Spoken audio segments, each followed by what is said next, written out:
जय गुरु जी संगत जी। संगत जी, मेरा नाम रवि सागर है और मैं यूपी गाज़ियाबाद से हूँ। मैं आपको मेरे पास बहुत सत्संग हैं, गुरु जी की ब्लेसिंग्स हैं, बहुत गुरु जी ने दिया है। लेकिन मैं आज इस सत्संग की वीडियो में सिर्फ आज का ही सत्संग आपको शेयर करूँगा। और आज जो तारीख है वो है 5 जुलाई। जी हाँ संगत जी, 5 जुलाई को मैं ये रिकॉर्ड कर रहा हूँ 2023। और ये अभी का सत्संग है। जस्ट मैं भी घर पे आया हूँ और तुरंत रिकॉर्ड कर रहा हूँ, नहाने के बाद, मत्था टेकने के बाद। संगत जी, मैं एक वीडियो शूट वगैरह का काम करता हूँ, वीडियो बनाने का काम करता हूँ, प्रमोटिंग का काम करता हूँ। तो मैं 2 साल से, मैं यूपी गाज़ियाबाद रहता हूँ, मैं 2 साल से काम कर रहा हूँ। जो मैं वैसे 4 साल हो गए, लेकिन 2 साल से मार्केट में घूम रहा हूँ। तो फरीदाबाद एक वीडियो शूट करता हूँ मैं कंपनी की। वहाँ कभी भी मैं वहाँ से 5 बजे के बाद नहीं निकला। कभी अगर हुआ होगा 1-2 बार 6 बजे निकला होगा बस। क्योंकि मैं जब सुबह को जाता हूँ तो 2 बजे, 3 बजे, 4 बजे या 5 बजे तक मैं फ्री हो जाता हूँ वहाँ पे। लेकिन आज जब मैं गया वहाँ पे, तो एक तो मैं आज सबसे जल्दी गया, लेकिन आज वही वीडियोस जो पहले 3 शूट करता था, मैं बनाता था, वही आज मैंने बनाई। और उन वीडियो में आज मेरे को वहीं पर 7, साढ़े 7 बज गए। 6 बजे, साढ़े 6 बजे मैं बहुत गुस्से में था कि मेरे को लेट हो रहा है, मेरे को जाना है। और 7, साढ़े 7 बजे, जैसे ही 7:30, सवा 7 बजे बारिश आनी शुरू हुई। मेरे को और परेशानी हुई कि ये क्या हो रहा है, बारिश। अब मेरे को जाने में 2 घंटे लगेंगे, क्योंकि वहाँ से करीब 50-55 किलोमीटर मेरा घर पड़ता है। तो वो बारिश आई, बहुत ज़ोर से बारिश आई। फिर ना मेरे पास रेनकोट, मेरे पास 3-3 मोबाइल, जिसमें 2 मोबाइल थोड़े ज़्यादा महंगे थे। तो टोटल मिला के करीब 2 लाख रुपए के मोबाइल मेरे बैग में। और मेरा पास माइक, जो उससे मैं वीडियो शूट करता हूँ, वो भी काफ़ी कॉस्टली, और वो भाप से भी ख़राब हो जाता है माइक। मतलब पानी अगर लग गया तो ख़त्म है वो। और बहुत सारा सामान बैग के अंदर, कि मेरे को लगा कि या तो आज यहीं कहीं रुकना पड़ेगा, या फिर आज रात को निकल के घर आज 1-2 बजे पहुँच पाऊँगा। तो आज के सत्संग में यही चीज़ें होंगी कि संगत जी, अगर आप मानते हैं गुरु जी को, तो देखो गुरु जी कैसे कल्याण करते हैं और कैसे आपके अंग संग रहते हैं। तो वहाँ से मैं जब निकलने के लिए बोल रहा था, मैंने गुरु जी से रिक्वेस्ट की कि गुरु जी, मैं कैसे जाऊँगा, मुझे घर जाना है, बारिश बंद कर दो या कुछ ऐसे करो जिससे मैं घर चला जाऊँ, मेरे को कोई प्रॉब्लम ना हो। क्योंकि मैं मैप लगा के चलता हूँ बाइक पे, बाइक के अंदर स्टैंड में मैप लगा देता हूँ मोबाइल को, फिर चलता हूँ।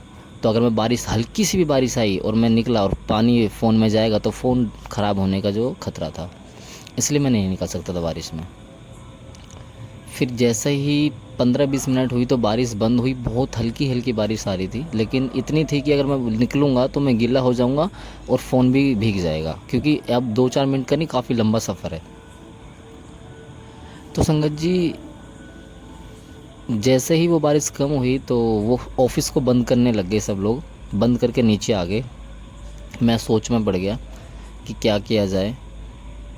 तो एकदम से उनमें से ही एक काम करने वाले, उसी कंपनी में काम करने वाले एक भाई हैं, तो उन भैया ने मुझे बोला कि रेनकोट वगैरह नहीं है। मैंने बोला नहीं।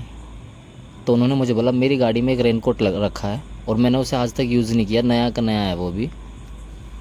तो तू अभी लेके चला जा, जब नेक्स्ट टाइम आएगा तो फिर वो लेके आइयो। और आपको बता दूं संगत जी कि नेक्स्ट टाइम का मतलब है कि कम से कम 15 दिन से लेके 20-25 दिन के बाद वहाँ पे मेरा जाना। तो मुझे नहीं पता, लेकिन गुरुजी ऐसे सुनते हैं। देखो, बाय चांस आप हर चीज़ को बाय चांस लेके चलिए संगत जी, लेकिन 1 बार, 2 बार, 3 बार अपने आप चीज़ें हो सकती हैं, बार बार अपने आप चीज़ें नहीं होती। हमारे गुरुजी जब हमारे अंग संग होते हैं तो हमारी हर बिगड़ी काम को बनाते हैं। हमें नहीं पता होता, फिर भी हमारे काम बनते चले जाते हैं, क्योंकि हम उनके भरोसे हैं। जैसे मैंने गुरुजी से अरदास की थी, मुझे घर जाना है, और ऐसे, क्योंकि मैं टेंशन नहीं लेता कभी भी, मैं सब गुरुजी के ऊपर छोड़ देता हूँ। तो वहाँ पर भी इतनी टेंशन नहीं ली, बस ये था कि थोड़ा लेट चले जाएंगे, बारिश बंद होगी 2 घंटे बाद, 3 घंटे बाद, तो 1 बजे, 12 बजे, 2 बजे कभी तो घर पहुँचेंगे। लेकिन हमारे गुरुजी, हमारे गुरु महाराज हमारे साथ है, तो हमें कोई परेशानी कैसे हो सकती है। तो उन्होंने मुझे रेनकोट दिया। जब उन्होंने मुझे रेनकोट दिया तो मैंने वो रेनकोट पहना। फिर मेरे को लगा कि मैप मैं मोबाइल को स्टैंड में लगाऊंगा मैप के लिए, तो इसका क्या करूं। तो मेरे को वहीं पे एक पन्नी मिल गई। वो पन्नी भी बिल्कुल फिट थी एकदम अच्छी। वो पन्नी को मैंने फ़ोन के अंदर रखा, स्टैंड को मैप में लगाया, देखा बैटरी ख़त्म है तो मेरे बाइक में ही चार्जिंग का सिस्टम है, मैंने उसको चार्जिंग पे वहाँ पे लगा दिया, उसको सेट कर दिया। फिर मैं क्या देखता हूँ संगत जी कि मेरे जो 2 मोबाइल हैं, मेरा पर्स है, मेरा माइक है, और माइक भी काफ़ी बड़ा है क्योंकि वो उसमें एक साथ 3 माइक पेयरिंग होती है, वायर है उनकी, और माइक वाली 2 वायर हैं, तो थोड़ा ज़्यादा हैवी हो रहा था। तो वो सब एक जो कैरी जो जो एक बैग था। बैग क्या था कि रेनकोट जिसमें रख के आता है वो रेनकोट का ही बना होता है। तो वो बैग थोड़ा बड़ा था, मैंने वो सारा सामान उसके अंदर रखा। मतलब रेनकोट जिस कपड़े से बना था उसी कपड़े का बैग बना था। उस बैग के अंदर मेरे मोबाइल भी आ गए, पर्स भी आ गया, माइक भी आ गया, सब कुछ आ गया। अब उसको अगर मैं पानी में भी फेंक दूँ तो मैं कुछ नहीं होने वाला। तो ये भी देखो बाय चांस तो नहीं हो सकता, क्योंकि गुरुजी ने देखो ऐसी चीज़ दिलाई कि ले बेटे तू भी नहीं भीगने वाला बारिश में, और तेरा फ़ोन और तेरा माइक और तेरा सामान जो है वो भी नहीं भीगने वाला, वो भी बिल्कुल सेफ़ तेरे घर पे जाएगा। तो चलो मान लेते हैं बाय चांस ये भी हो गया, क्योंकि हम लोग हैं, इंसान हैं हम लोग, तो हमारा दिमाग कुछ ज़्यादा ही एडवांस चलता है, हम अपने आप को ज़्यादा ही एडवांस सोचते हैं। तो संगत जी मैं वहाँ से निकला। अब जो बस जो अब मैं बोलने वाला वो समझना आप। जब मैं वहाँ से निकला तो पता नहीं कैसे वो पन्नी की वजह से या कुछ कारणवश जो मैंने मोबाइल स्टैंड में कसा हुआ था वो थोड़ा ढीला हो गया, क्या हुआ वो मेरे को समझ नहीं आया। मेरी बाइक हाईवे पे थी, मेन हाईवे पे जो ये नोएडा के लिए निकलता है फरीदाबाद से, उस हाईवे पे मेरी बाइक थी। और वो बाइक मेरी करीब ये लगा लीजिए 65 या 70 भी हो शायद, मैं स्पीड पे कंफर्म नहीं हूँ, लेकिन 60-65 के करीब तो आराम से थी, 60 प्लस ही थी। तो मैं इसी स्पीड में बाइक चला रहा था, और जैसे मैं बाइक चला रहा था मैं एक ईयरफोन मैंने अपने कान में लगाई हुई थी, और 2-3 पॉइंट पे करके ना शब्द चल रहे थे गुरुजी के, तो मैं वो एक कान में लगाता हूँ सिर्फ, मैं वो एक कान में लगा के मैं गुरुजी के भजन और शब्द सुनता हुआ आ रहा था। मैं मगन था उनमें, आराम से बाइक को चला रहा था। फिर एकदम से मेरे को आवाज़ आती है अजीब सी एकदम, मैं एकदम देखता हूँ स्टैंड की तरफ, तो स्टैंड पर मोबाइल मेरा है ही नहीं।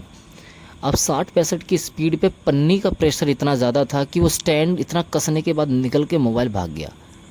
और मैं पूरी तरह से कंफ्यूज, क्योंकि अब मैंने एकदम तो मैं ब्रेक नहीं मार सकता, क्योंकि पीछे भी 60 की 70 की स्पीड से गाड़ियाँ आ रही हैं। अगर मैं एकदम ब्रेक मारूंगा एक्सीडेंट हो सकता है। तो मैंने थोड़ा सा एकदम स्पीड को कम किया, इंडिकेटर दिया और साइड में बाइक को लगाया। तो हाईवे पे ही साइड में बाइक को लगाया। मेरे को लगा अब तक तो इतनी गाड़ियाँ निकल के जा चुकी हैं, फ़ोन के ऊपर कुछ ना कुछ चढ़ गया होगा, अब सब गया ख़त्म, अब क्या करना है। पर फिर भी मेरे मन में थी कि यार पीछे जाकर देखो। मैंने ऊपर ही वहीं पे हाईवे के ऊपर ही बाइक को खड़ी किया। जैसे मैं चलने के लिए हुआ, मैं क्या देखता हूँ कि चार्जिंग की जो केबल लगी हुई थी फ़ोन के अंदर, जो मैंने बाइक के अंदर मेरी चार्जिंग का पॉइंट है, वो चार्जिंग के अंदर जो मैंने केबल लगाई थी, क्योंकि फ़ोन बिल्कुल शट डाउन था। कभी मेरा आज तक कोई बाई चांस है मेरा फ़ोन कभी शट डाउन हुआ हो, कभी शट डाउन नहीं होता है, क्योंकि उसकी बैटरी 2-2-3 जलती है, और मैं उसको यूज़ भी सिर्फ मैप में ही करता हूँ। वो पता नहीं कैसे गुरुजी की इच्छा थी क्या, गुरुजी ने सब देख लिया था कि आज ये होने वाला, तो उन्होंने सब बख्शना था। तो मैंने इसलिए बाइक की चार्जिंग पे लगाया। और चार्जिंग का केबल कितना प्रेशर ले सकता है, उसका हल्का सा झटका लगेगा वो निकल के भाग जाएगा। जब लोहे की बनी हुई मेरी जो बाइक में जो स्टैंड लगा हुआ है वो लोहे का बना हुआ है, लोहे का है, वो प्लास्टिक का नहीं है। लोहे की पकड़ आप जानते हो कैसी है, उसमें से निकल के फ़ोन भाग गया।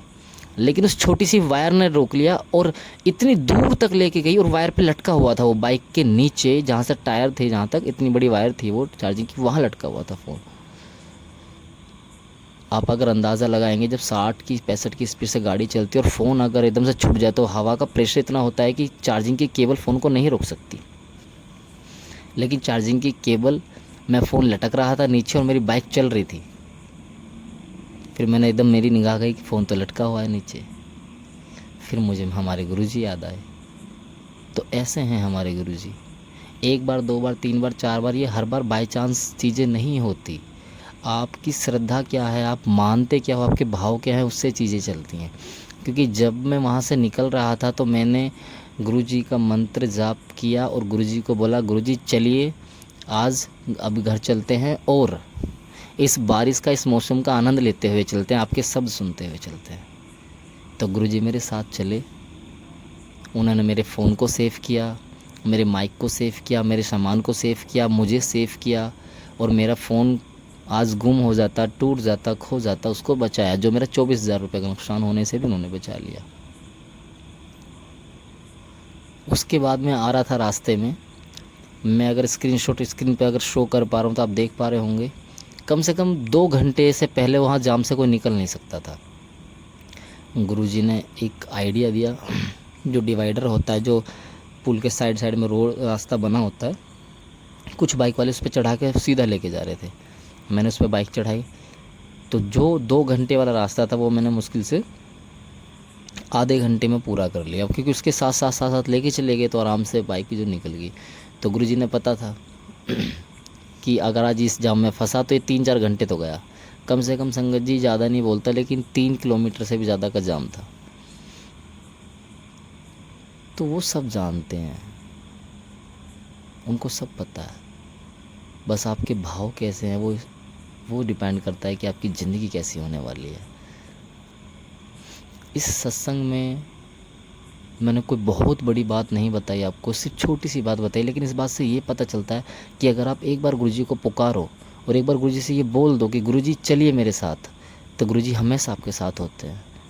और ये मैं दिल से बोल रहा हूँ कि अगर मैं गुरुजी का नाम ना लूँ, गुरुजी को ना ऐसा बोल लूँ, वैसे तो हमेशा होते ही हैं, तो शायद ये वाली बातें नहीं होती। और अब मैं घर पे आया हूँ, जो टाइम मेरे को लगा था उस टाइम पे ही मैं घर पे आया। वही 2 घंटे का सफ़र होता है, मैंने 1.5 घंटे में ये सफ़र पूरा किया और 1.5 घंटे में मैं अपने घर आया, जबकि मुझे लग रहा था कि मैं आज 12 बजे के बाद पहुँचूँगा। तो संगत जी, बड़े मंदिर जाइए, छतरपुर बड़े मंदिर जाइए, मत्था टेकिए गुरुजी के सामने, कुछ मत मांगो, बस गुरुजी को मानो, अरदास करो कि आपके दुख कटें, आपके साथ रहें, आपके जीवन को संवार दें और अपने आशीर्वाद, अपनी ब्लेसिंग्स हमेशा बनाए रखें। मेरी लाइफ का ये ऐसा था कि ये मेरे को आज बहुत ज़्यादा टच कर गई बात, 3-4-5 ऐसे वाक़या हो गए, तो मेरे को लगा आज मैं सत्संग ज़रूर करूँगा शेयर, क्योंकि आज किसी एक भजन के अंदर भी आज किसी संगत ने बोला था कि जो अनकम्प्लीट सत्संग है उनको मत सुनाओ, उनको कभी किसी के सामने शेयर मत करो, लेकिन जो कंप्लीट हो चुके हैं उनको आप शेयर कर सकते हैं। तो मेरी लाइफ में तो सब कुछ उनका दिया हुआ है। अब आने वाले समय में आपको ऐसे ऐसे सत्संग मिलने वाले हैं जो मेरे खुद के साथ हुए हैं, मेरे खुद के सत्संग, जो गुरुजी की इच्छा होगी, गुरुजी की मर्जी होगी, सैम चैनल पे आपको मिलेंगे। संगत जी, अगर आप भी अपना कोई सत्संग गुरुजी के चरणों में समर्पित करना चाहते हैं, संगत के बीच तक लेके जाना चाहते हैं इस छोटे से गुरुजी के चैनल के माध्यम से, गुरुजी परिवार, तो आप हमें मेल कर सकते हैं sagarjiravi@gmail.com, sagarjiravi@gmail.com। और डिस्क्रिप्शन चेक कीजिएगा तो आपको मेरा व्हाट्सअप कॉन्टैक्ट नंबर और कॉलिंग नंबर भी मिल जाएगा। संगत जी, आप हमें रिकॉर्डिंग करके सैम इसी तरह से सिर्फ सेंड कीजिएगा, हम उसको एडिट करके अपलोड कर देंगे और गुरुजी के सभी प्यारी प्यारी संगत के बीच तक आपका जो सत्संग है वो शेयर किया जाएगा। अगर कोई भी अंकल या आंटी वीडियो के द्वारा अपना सत्संग रिकॉर्ड कराना चाहती हैं तो हमारे पास हर एक तरह की सुविधा उपलब्ध है, लाइटिंग, कैमरा, सब चीज़ें। आप जब फ्री होते हैं, जब आपके पास समय होता है, जब गुरुजी की इच्छा होगी, तब आपका सत्संग वीडियो में भी रिकॉर्ड करके हम सैम चैनल पे अपलोड कर देंगे। जय गुरु जी, शुक्राना मेरे मालिक, अनंतम शुक्राना। जो जितनी भी संगत इस सत्संग को सुन रही है सबका कल्याण करें। जय गुरु जी, शुक्राना गुरु जी, शुक्राना संगत जी, जय हो मेरे मालिक।